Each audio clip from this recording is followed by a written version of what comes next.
lecturer of TS Indian section.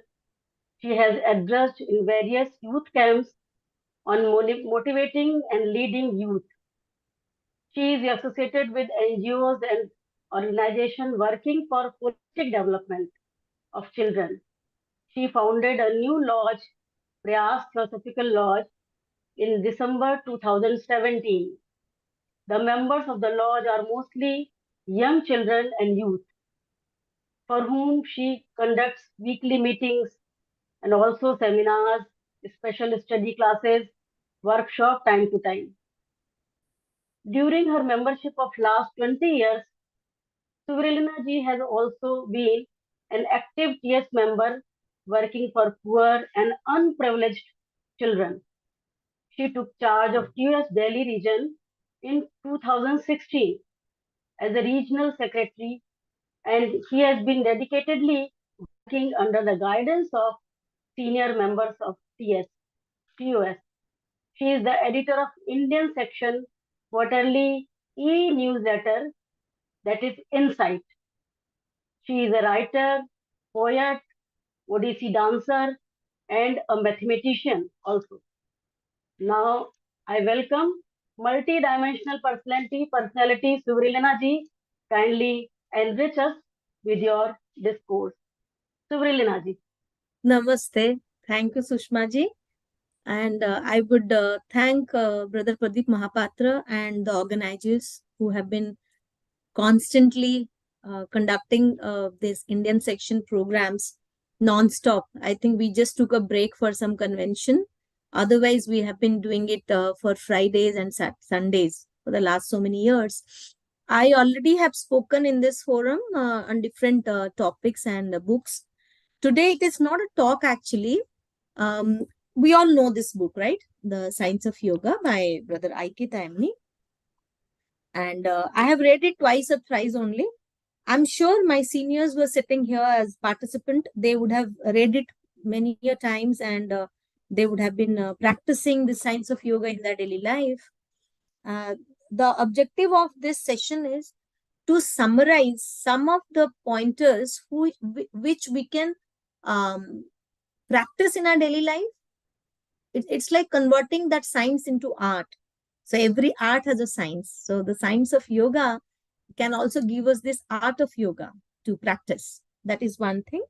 The other thing that came to my mind is people who have already read the book, they would agree with me that the more and more you discuss about a topic which you have already read, you have already understood, you get you get more insight of it. So for those who have already read, this is a summary. They would agree with me.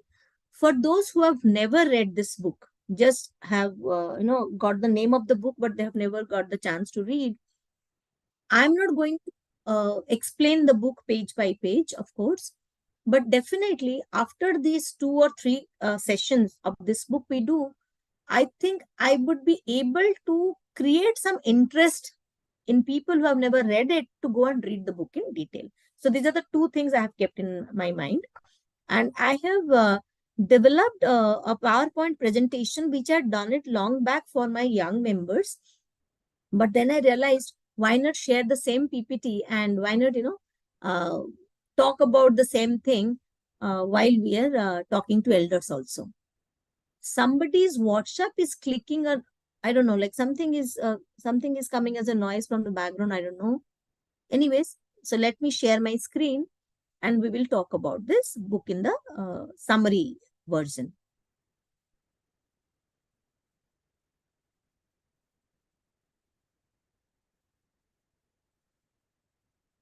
Is my screen visible to all of you? Yes, yes. Okay. So let me do it as a slideshow. Yes. So this is an exploration. Whatever I have learned, I have understood from this book. I have put it in a PowerPoint presentation. So I'll go slow, slide by slide. There are around odd 60 slides. So probably we will cover up only 15 to 18 or 20 slides maximum. Maybe in 3 sessions, we'll be completing this. Okay. Now,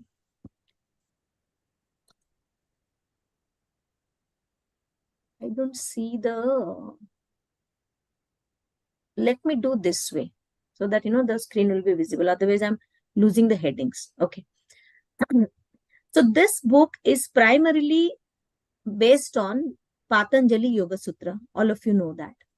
Now, just to have a history of this Patanjali Yoga Sutra, we all know who would have read it, that it's a collection of 196 Sanskrit sutras. And sometime between 500 BCE to 400 CE, by the sage Patanjali, it was compiled.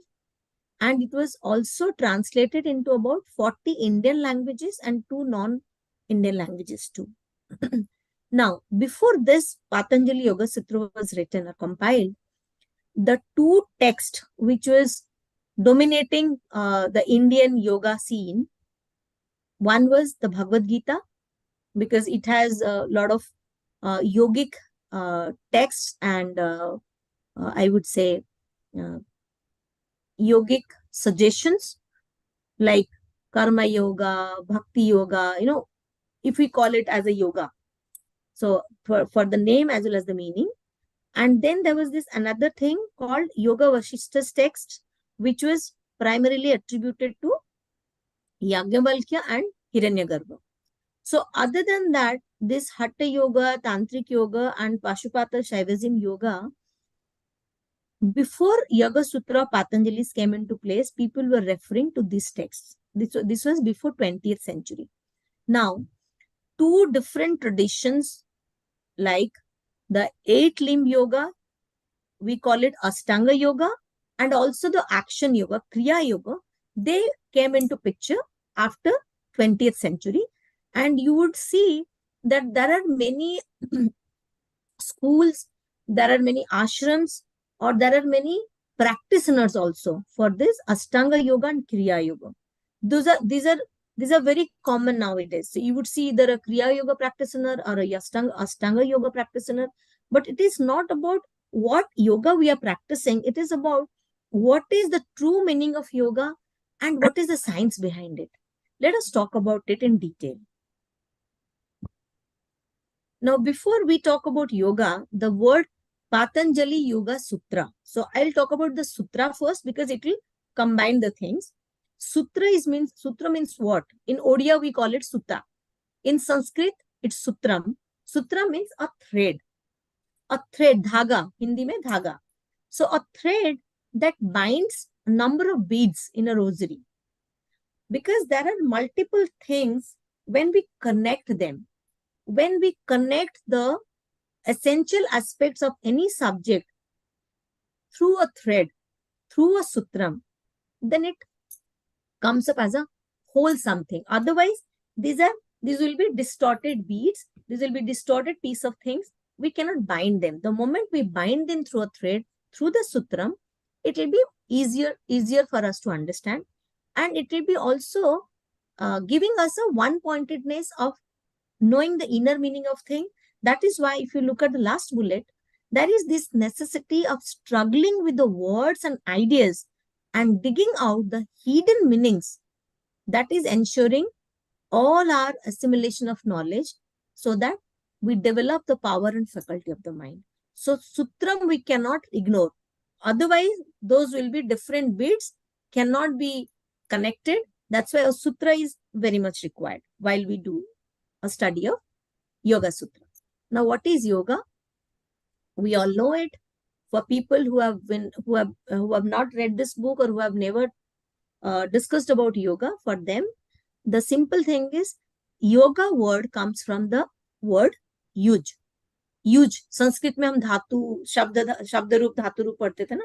So yuj से आया है yoga. Yuj means union, to join. So who is joining with whom? We all know that there is this expression of Paramatma experienced through the Jivatma. That means the human soul and oversoul, somewhere those two expressions have gone separated through many evolution cycles. But when we unify this two in consciousness, that is yoga.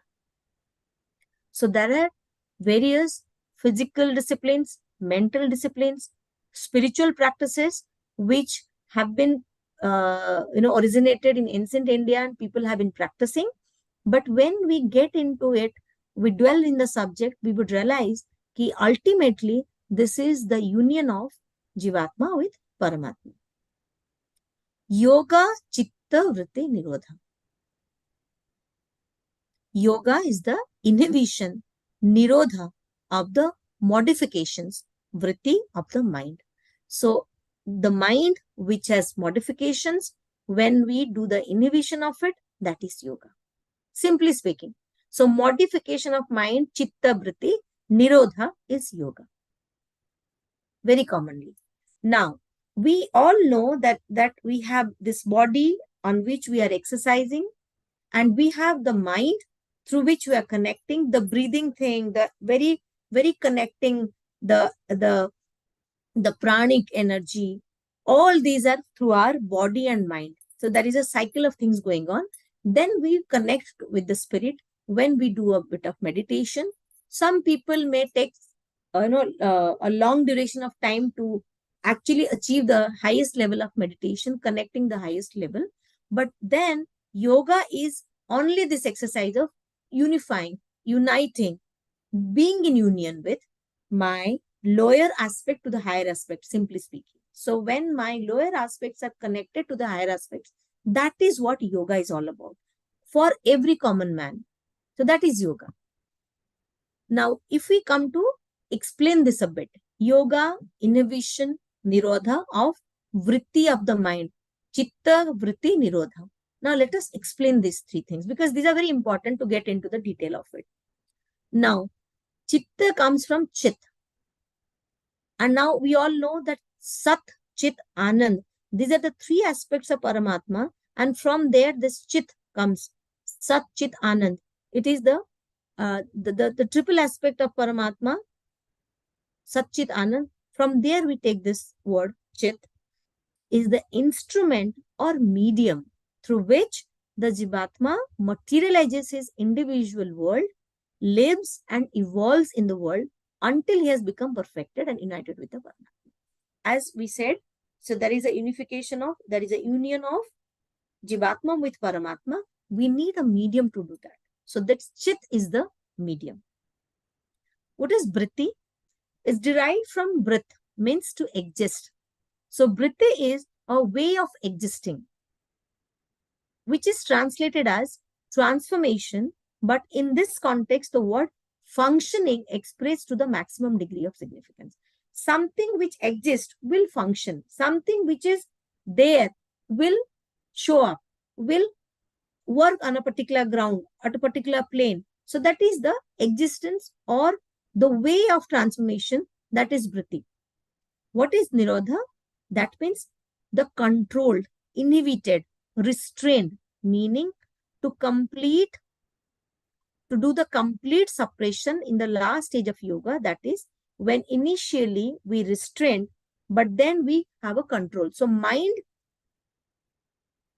which has a lot of modifications, when we control that, how do we control that? Initially, we will look at it. Initially, we'll see how it is functioning. So there is something which is functioning and we are seeing how it is doing. That is why most of the times we start with observation. People who teach us how to start your meditation process, it all starts from observing something. It could be as simple as observing an object, or observing our breath, or observing a particular mantra. Observing means to contemplate on something, to closely look at something. So the moment we start looking at the modifications of the mind, it will be easy for us to restrain initially, then control. It is like a child who's very irritating or very disturbing in a school, in a class. The teacher let the child do what the child is doing. So gradually the child will get into the composer. Gradually the child will, for example, if in a classroom, we ask the children are gossiping, they're loud, sometimes they're whispering, but they're making noise. And the teacher, what she does, she says, okay, please shut up, please be silent. The students do not listen to her. The moment the teacher just looks at the children and do not say anything, automatically, consciously, you would find out that children stop talking. Stop talking means they start behaving in a different manner than usually they used to do. So they would not immediately stop. They would be slow. Then gradually they'll be silent because the teacher is looking at them. The teacher is observing. Same with our mind. Same with whatever is existing, whatever modifications of mind happening, when we look at it, and then gradually we'll control. Now, in this book, The Science of Yoga, there are 4 chapters: Samadhi Pada, Sadhana Pada, Vibhuti Pada, and Kaivalya Pada. I'll explain each of them in brief, then we will get into the different padas. Now, Samadhi Pada is what?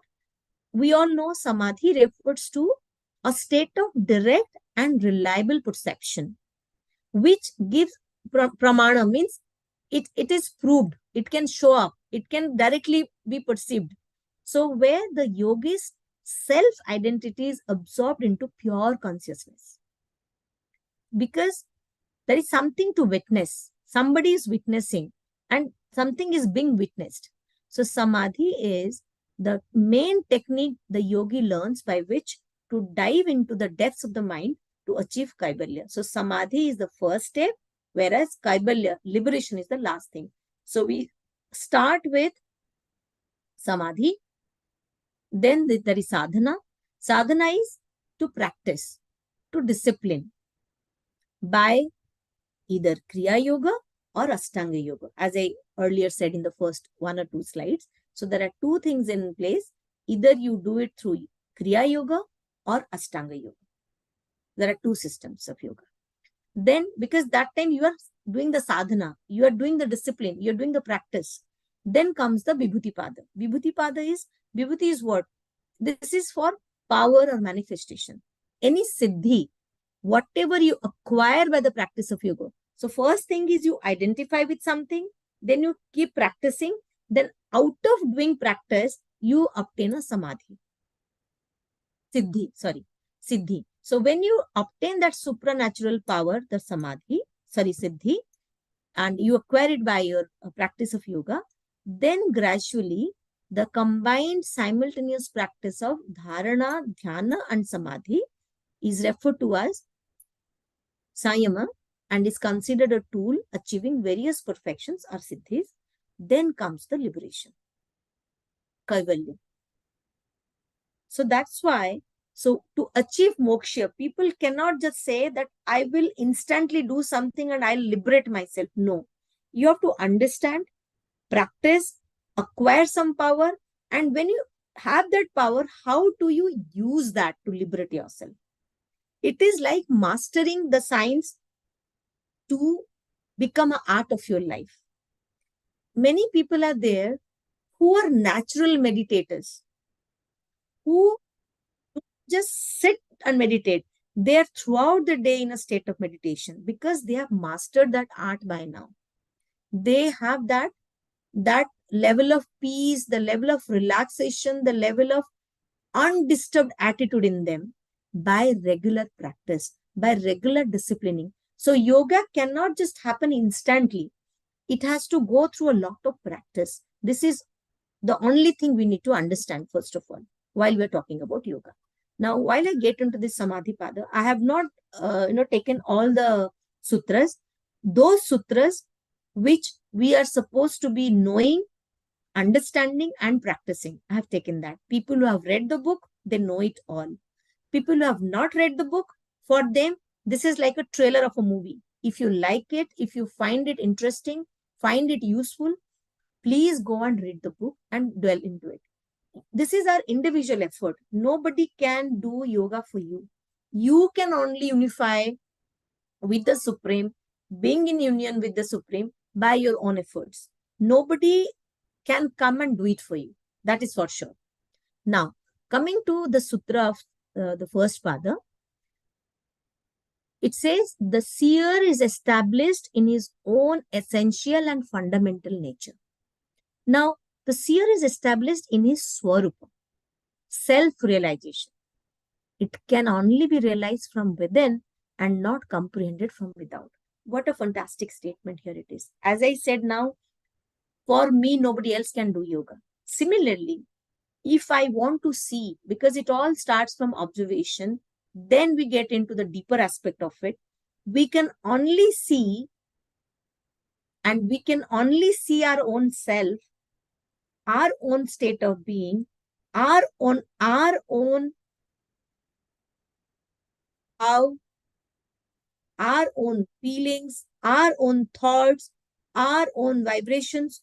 We can only see from within. Nobody can show mirror and see you are like this. That will be very physical. When we want to see our Swarupa, self-realization, that will come within, from within.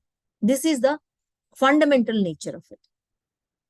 So as a seer, when we start the journey of being in union from my lower to higher self, the first thing I'm doing is I am knowing myself.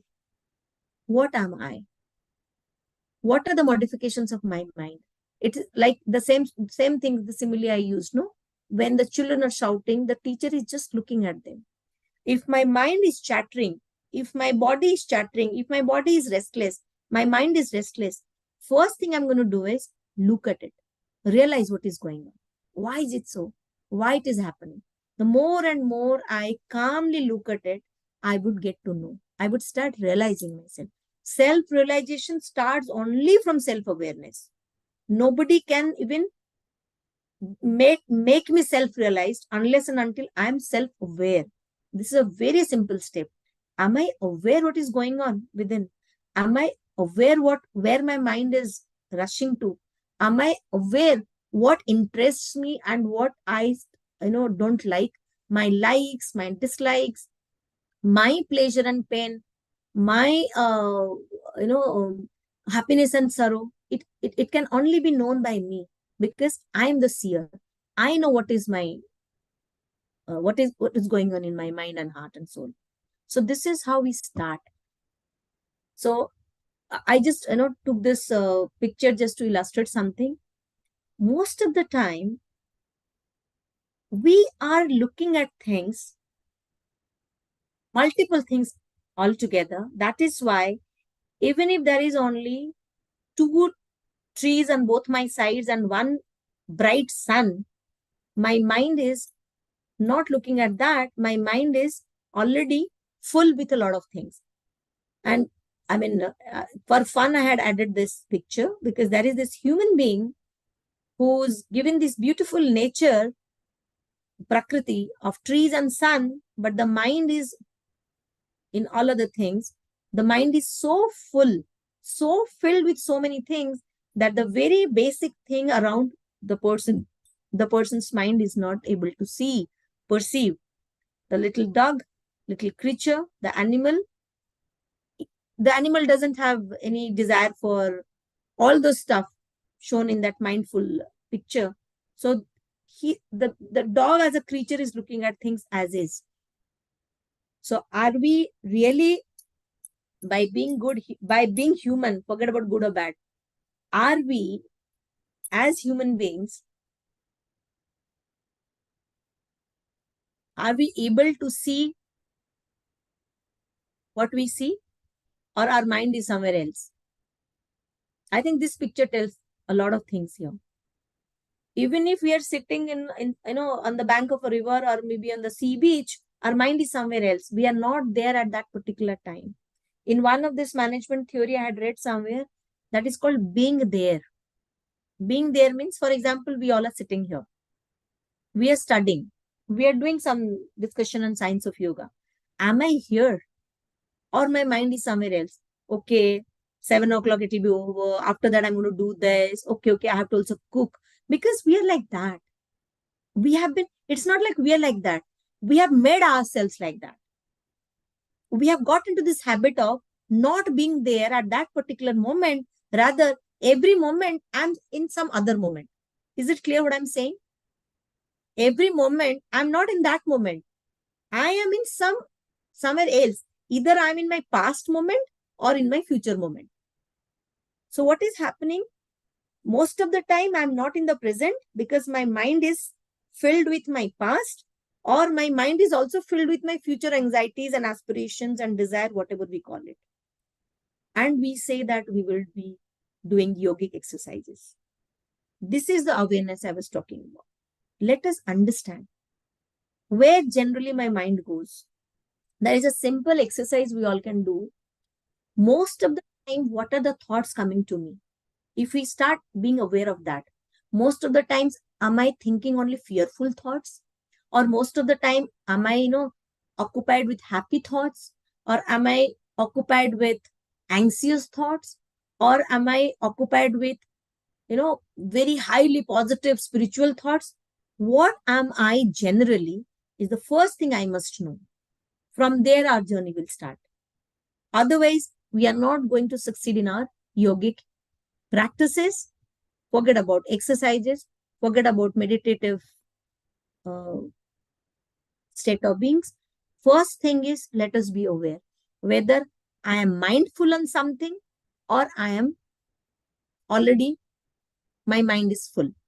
That is why the difference between mindful or mindful.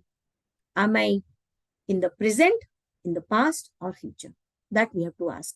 Because science of yoga gives us a lot of things to do, but personally, if we do not get into this habit of cross checking, where am I leading? I don't think we will do justice to the yogic practices. Let us now come to this sutra. It says, there is assimilation of the seer with the modifications of the mind.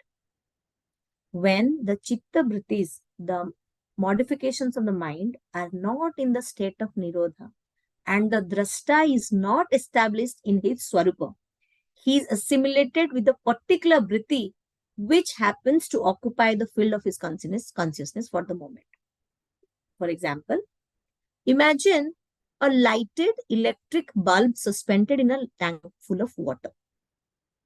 If the water is churned violently, it will make all kinds of patterns in 3 dimensions round the bulb. These patterns being illuminated by the light. So that is this bulb suspended in the tank of water, and we are churning the water vigorously. So what is happening? The bulb will disappear from view. You cannot see the water. But when the churning of the water is slowed down, gradually until the water becomes perfectly still, the 3-dimensional patterns begin to subside and the bulb emerges into view. When the mind comes to rest, the result is enlightenment. That is why if my mind is full, it's filled with lot of things, lot of useless things rather, I cannot see the bright sun as in the picture. The sun was there, but my mind is not going there. My mind is somewhere else. My mind is already filled. It is like if you want to drink a juice and you have just got one glass and there is some water inside the glass. You have to throw that water, or maybe you have to use that water for some purpose, empty the glass and then serve juice in that, right? You cannot put juice in a glass filled with water until and unless you have a vacant, you have a plain glass where nothing is there inside. You cannot pour fresh thing into that. Mind, if it is already filled, if it is already filled with a lot of things and no space available, where do I go for searching the light? And interestingly, the very light is probably there, but since there is a churning happening all the time, mental chattering happening all the time, that very light, that very silence, that very peace is not occurring. Literally, I'm using this word occur. The peace occurs to us.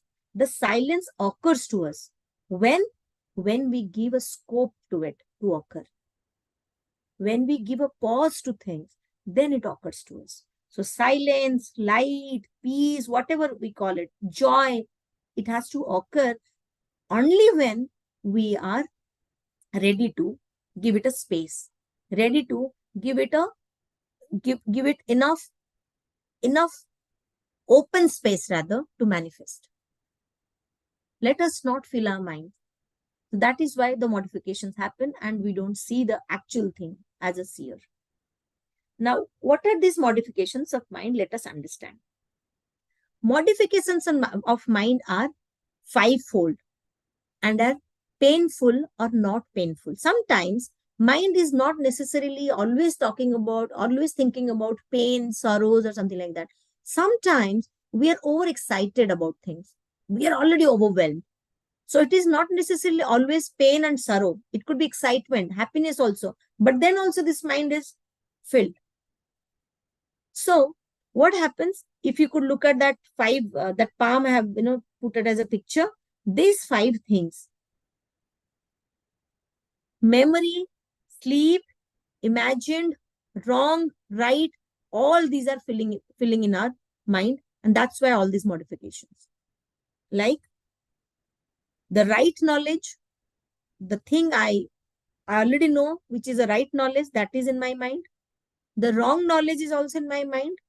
There are fancy or imagined things that is also in my mind. And also the very sleep I do. Every night when I get into sleep, whatever occurring, that also is keeping an impression on my subconscious mind. Also, the past things which had occurred, my smriti, my memory, these all create modifications of mind. That is why when we're aware that these fivefold modifications of mind are making me either restless, nervous, irritating, dissatisfied, discontent, whatever we name it, there comes the time when we talk about nirodha of that modification.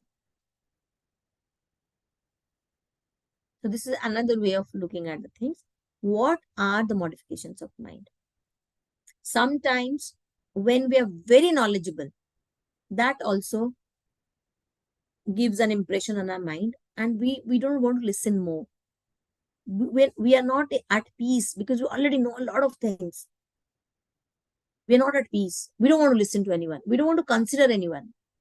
Sometimes we have wrong knowledge and we are already in a flow. We don't want to change our track. We all are there in our comfort zone with that wrong knowledge. There are a lot of delusions happening. We are in an illusion. We are in our own sweet journey. We don't know even what is happening. We don't even know what is happening with us when we are sleeping. And all these memories we carry, good, bad, happy, sad, whatever, these are all creating modifications of my mind.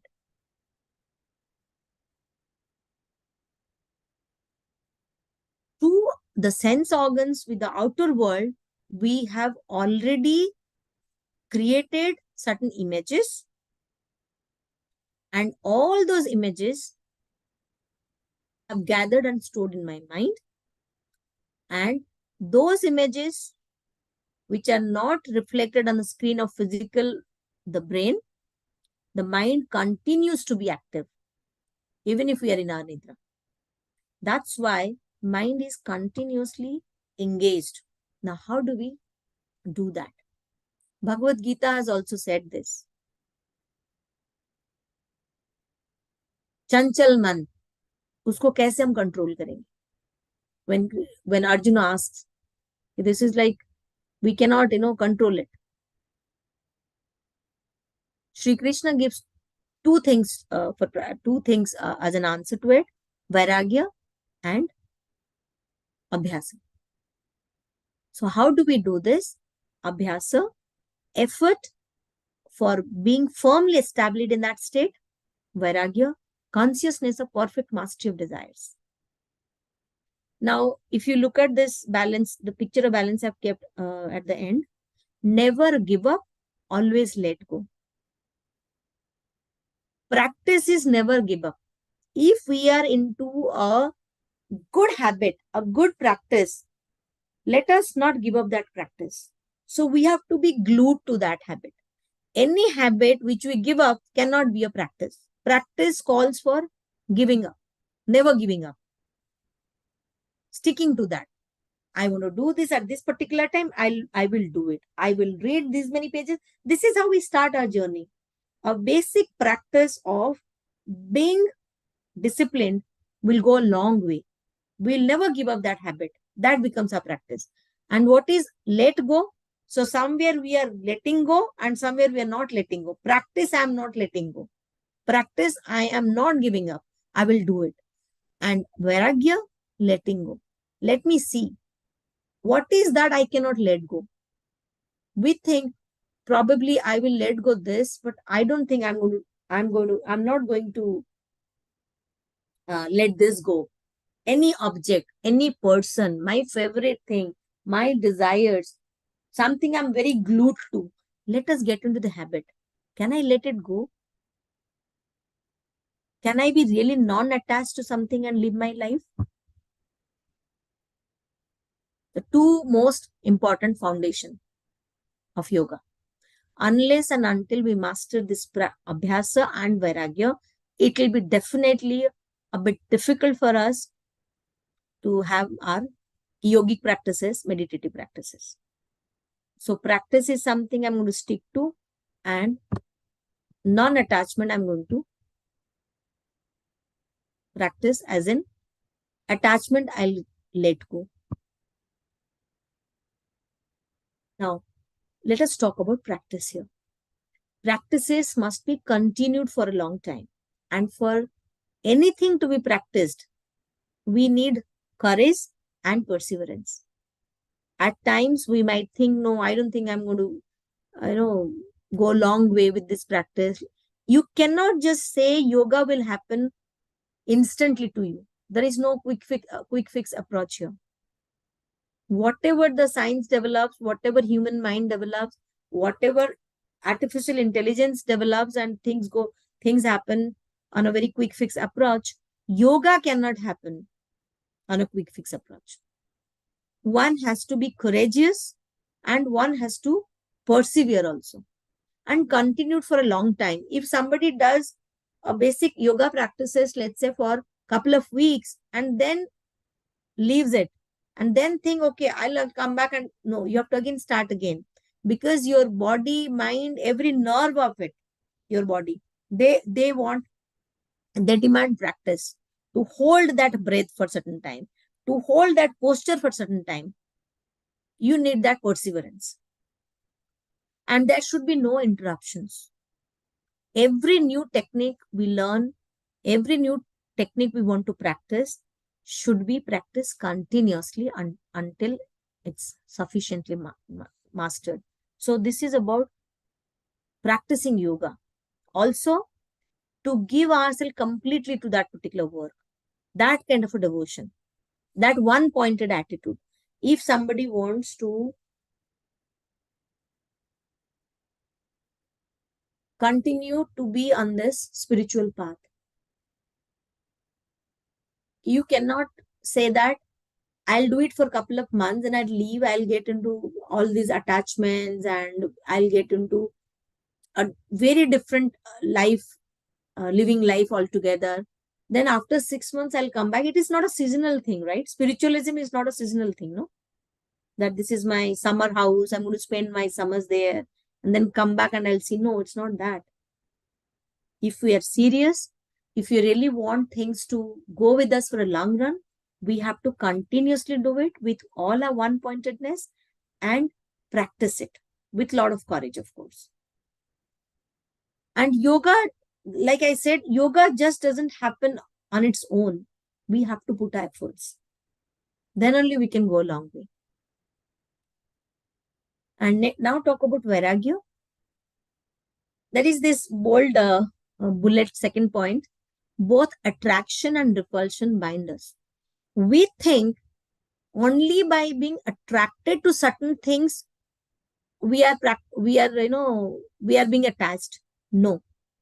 Even if we are not being attracted, but we are not very happy with somebody as a person, or we are not happy with a situation and we want to avoid that, that negativity also binds us.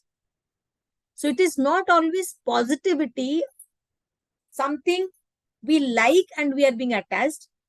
For example, we like a person and we say we are attached to that person. Most of the time, you would realize you are even attached to your enemies. You don't like somebody, you would be more thinking about him. You would be more consciously waiting, to get news about your enemies. People who you do not like, they actually live in your mind and heart more than the people you like. That is why it is not only attraction, repulsion also binds us. So it is not about getting attached to good things. Even having that desire of not getting attached, not getting into a disliking thing is also attachment. So we have to practice that. जो मुझे अच्छा लगता है वो भी attachment है, मुझे ये अच्छा नहीं लगता है इसलिए मैं उस चीज को नहीं चाहती हूँ, that is also attachment. We have to understand it.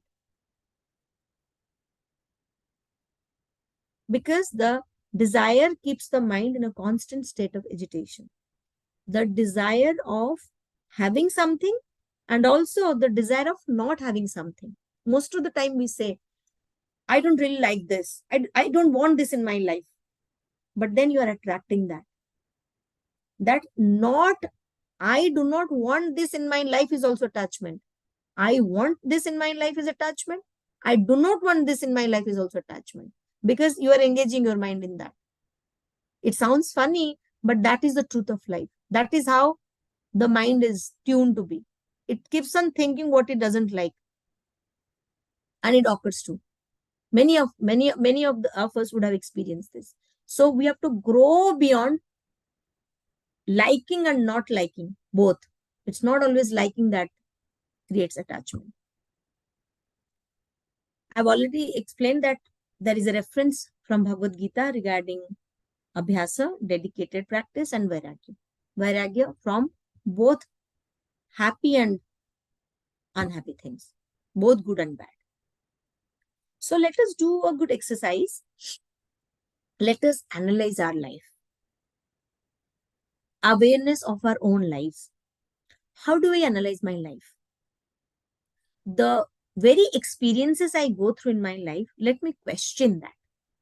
Why am I having this experience? If it's a good experience, why am I considering as a good experience? I will do a good amount of heart and mind exercises through this, but that will give me a real awareness of me. मुझे ये अच्छा क्यों लग रहा है? What is that element I'm attracted to? और ये मुझे अच्छा क्यों नहीं लगा?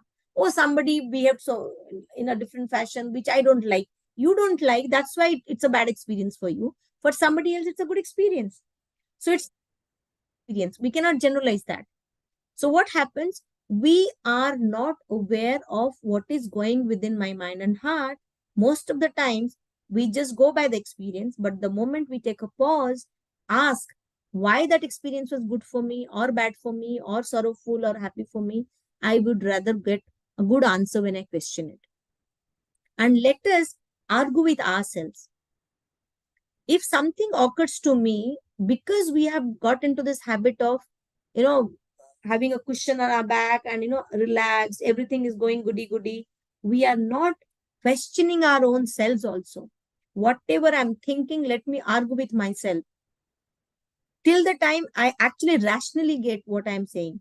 It is not just about my feel factor. Why am I saying so? Why am I feeling so? Note carefully how much we put into life and how much we gain from life. I have a friend who's actually a NLP trainer. I was reading one of her blogs somewhere. She was saying, whenever you are feeling something, journal it, write it. I am feeling not very excited, not very happy, or I am feeling bored, I am feeling awkward, I am feeling restless. Just write it and think about it in detail and write as many words as you can think in relation to that particular word. You say, I'm bored. So I'm bored. I don't want to do anything. I just want to sit like this. I don't want to think anything.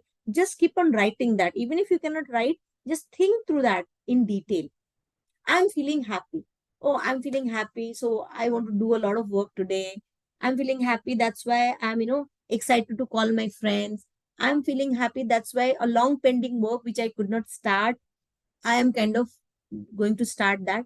When you start writing or when you start detailing out your feelings and experiences, you would realize you would be aware of what is going inside. So it is not just a word, but getting into the depth of that. When we become aware of our own lives, then only we can have the joys of self-control. Then only we'll realize what kind of value system I'm going through, what kind of illusion I'm going through, what is the real meaning I'm actually drawing out of that analysis of my experiences and questioning about myself. We would see that gradually we are objectively aware. We are, from that moment, we will start understanding our own selves, understanding where my mind is engaged in. So the one exercise is, whenever the mind is chattering, take a pause and see where it is going, or being aware of my feelings and getting into that feelings details. That way, we will be in a position to understand the modifications of mind. The moment you understand the modifications of mind, it is easy to have a self-control. I think we will close here because I don't know, like there are questions to discuss or real life experiences to be shared. It's more of not just understanding the science of yoga, as I said in the beginning. Let us convert that science to art to live life properly. So that is this modification of mind. We understand we have to practice. We have to understand the real meaning of attachment. And we have to be self-aware if you really want to practice yoga. Otherwise, it will just be a book, a lot of slokas or sutras we will mug up, we will quote, but we will never be able to practice in our life. I think I should stop here and we would again discuss further in our next session. Thank you so much.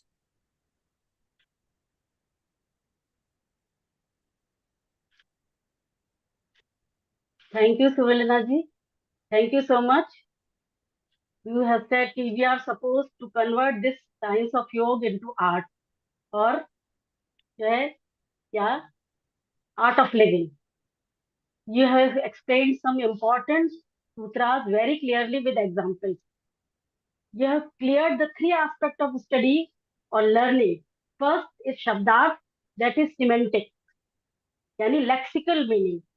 Second is bhavat, yani general meaning.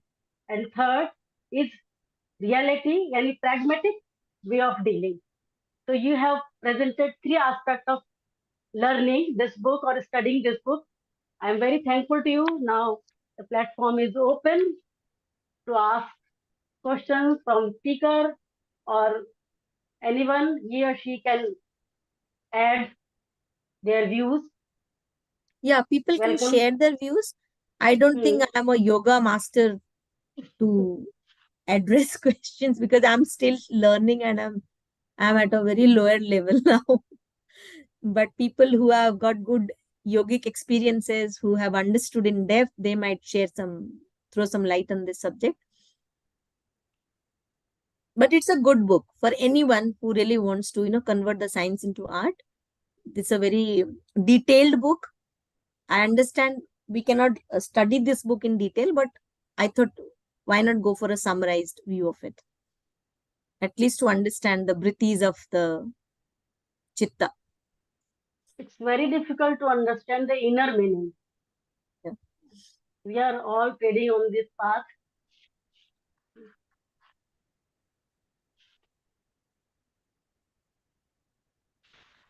People who have not read the book, maybe they can go and read the book in detail. Jitendra Sampatji, you want to say something? We see you on Yes. video. Please, sir, Yeah. please. On the first, well, anyway, you have said today, you have summarized it. um, very, very well done. Just want to say about the first three words about the Sat Chit Anand. Please. First of all, to identify what is Sat.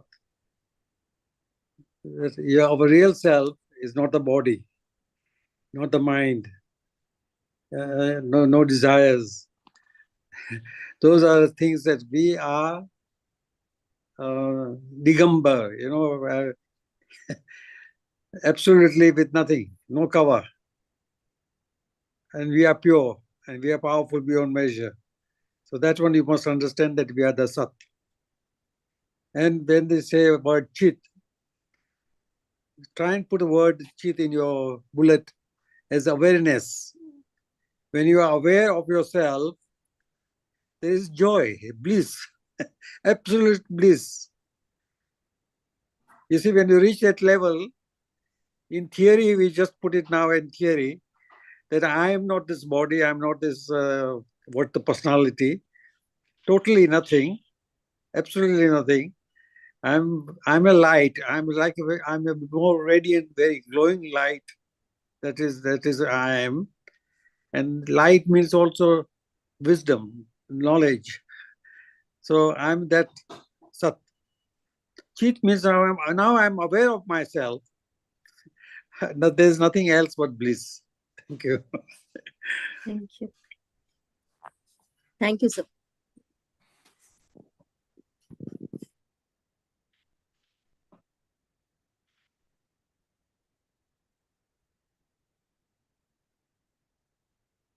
Mr. Jayakrishna Sahu is saying something. I think he has to unmute and.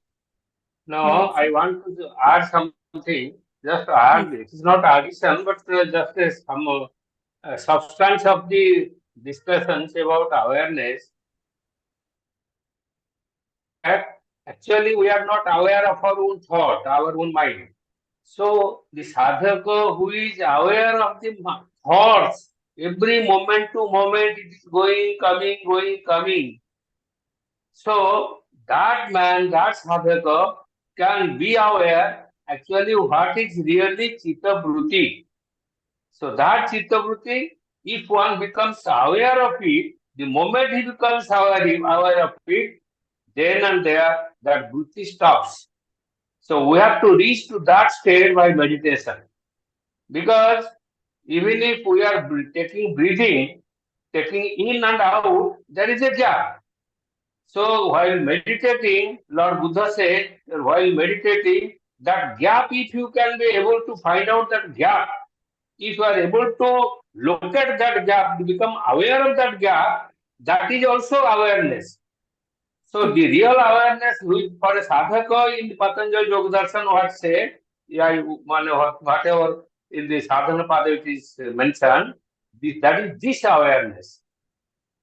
So if we become alert each every and every moment to moment, then we can become real sadhaka. That is the practice which is required for a sadhaka. That's all. Thank you. Thank you.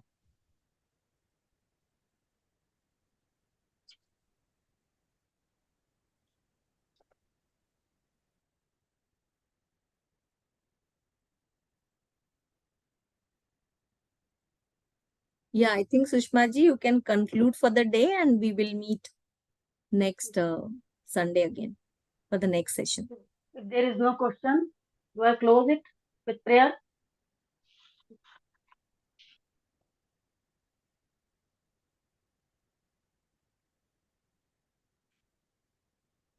असतो मा सद्गमय तमसो मा ज्योतिर्गमय मृत्योर्मा अमृतम गमय. From the unreal lead us to the real, from darkness lead us to light, from death lead us to immortality. Sarve bhavantu sukhina, sarve santu niramaya, sarve bhadrani pashyantu, ma kashchit dukbhag bhavet. Shanti, shanti, shanti.